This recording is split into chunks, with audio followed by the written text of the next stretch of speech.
नमस्कार दोस्तों, मैं महेश कुमार ओमनी प्रेजेंट से। दोस्तों, आज आप लोगों के साथ एक सीरियस टॉपिक पे बात करनी थी।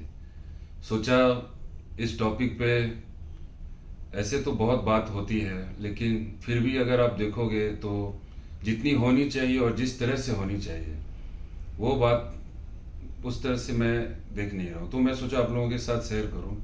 ये सब्जेक्ट है मेंटल हेल्थ। पहले ऐसा देखा गया था, आज से 25 साल 30 साल पहले, कि ये जो मेंटल प्रॉब्लम था ये बहुत उम्र के बाद होता था। आप जो ये बड़ी बड़ी बीमारी के बारे में सोचते हो, अल्जाइमर्स, इस तरह की बीमारी 80 प्लस में होती थी, 70 प्लस में होती थी, बूढ़े लोगों में अधिक होती थी।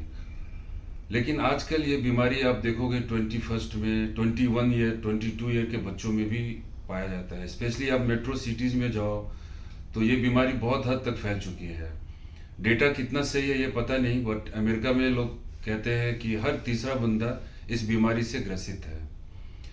तो ये अब बहुत सीरियस है, क्योंकि हमारा जो सोसाइटी है, सोसाइटी में यहाँ पे सिर्फ ये नहीं बोल रहा हूँ कि ये सोसाइटी इंडिया की है या हमारे देश की है। ये सोसाइटी में ओवरऑल पूरे वर्ल्ड को लेके चल रहा हूँ कि ये प्रॉब्लम आखिर इस तरह से क्यों फैल रही है। बहुत सारी ऐसी बीमारियां हैं जो कि जिस पे हम लोग बात करते हैं, जिसके लिए वैक्सीन है, जिस पे हम खुल के बात करते हैं। लेकिन ये एक ऐसी बीमारी है जिस पे हम खुल के बात नहीं करते हैं।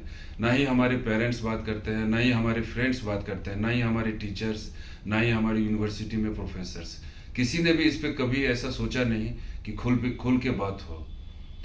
मैं ये इसलिए खुल के बात कर रहा हूँ क्योंकि मैंने आसपास में बहुत सारे ऐसे बच्चों को देखा है जो इस चीज़ से बहुत परेशान हैं। और फिर उन बच्चों को मैंने गाइड किया और उन बच्चों को मैंने देखा कि उन परेशानी से, उन प्रॉब्लम से वो कुछ समय के बाद निकल भी गए हैं। और फिर मुझे लगा कि इस चीज़ को मैं यूट्यूब पे डालूं, जो कि सबसे अच्छा प्लेटफॉर्म है, जो कि हर घर में अवेलेबल रहता है, हर लोग इनको देखते भी हैं। ये बीमारी, सबसे पहले तो हमें जानना पड़ेगा ये बीमारी होती क्यों है, क्यों हम डिप्रेशन में जाते हैं, क्यों हम एंजाइटी में जाते हैं। और आए दिन आपको ये बहुत सारी खबर मिलेगी, किसी ने सुसाइड कर लिया, किसी ने एक एक्सट्रीम जो डिसीजन है लाइफ में बहुत लोग ले लेते हैं एंजाइटी की वजह से, डिप्रेशन की वजह से। इसका जो रूट कॉज है ये क्यों है।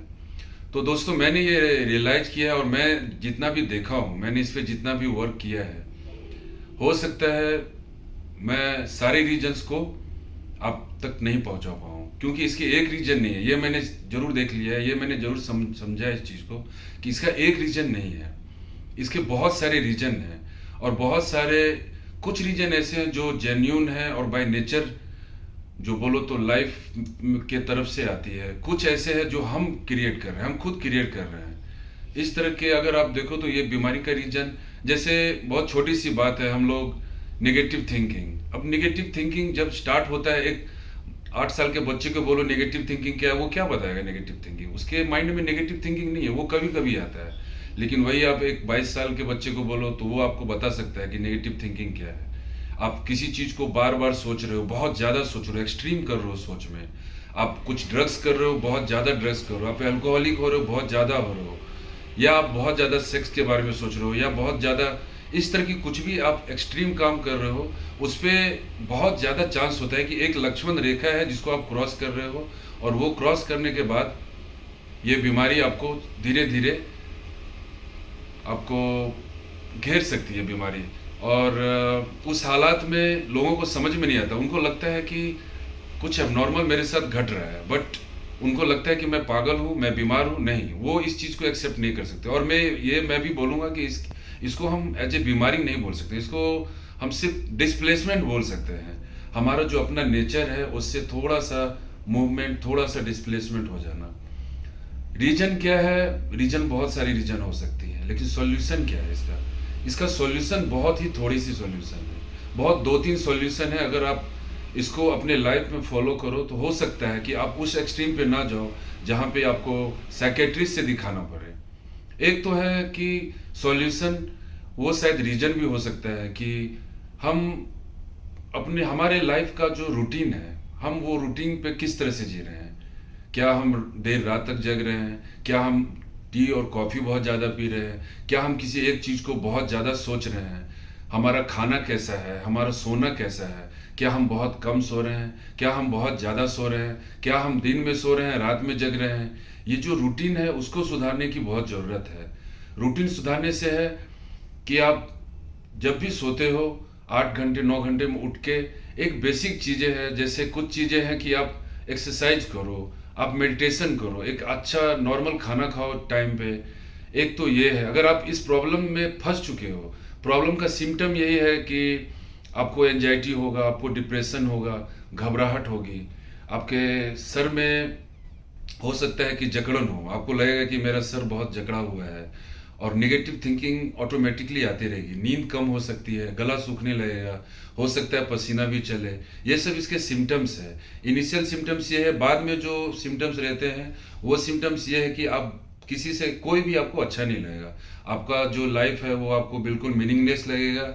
कुछ ऐसा नहीं है जो आपको, वो एक वर्ड था एक सलमान खान की पिक्चर में, आपको शायद किक, वो किक आपको कुछ भी नहीं करेगा। आपको लगेगा जैसे कि मैं लाइफ पूरी तरह से बेकार हो गई है, ना आपको रोना अच्छा लगेगा, ना आपको हंसना अच्छा लगेगा। तो फिर क्या करें इस चीज़ को लिए, कैसे दूर करें इस चीज़ को? एंजाइटी में तो हम आ गए हैं, डिप्रेशन में तो हम आ गए हैं, घबराहट होती है हमारे साथ, टेंशन रहता है, लेकिन इससे निकलने का रीज़न, इससे निकलने का सॉल्यूशन क्या है?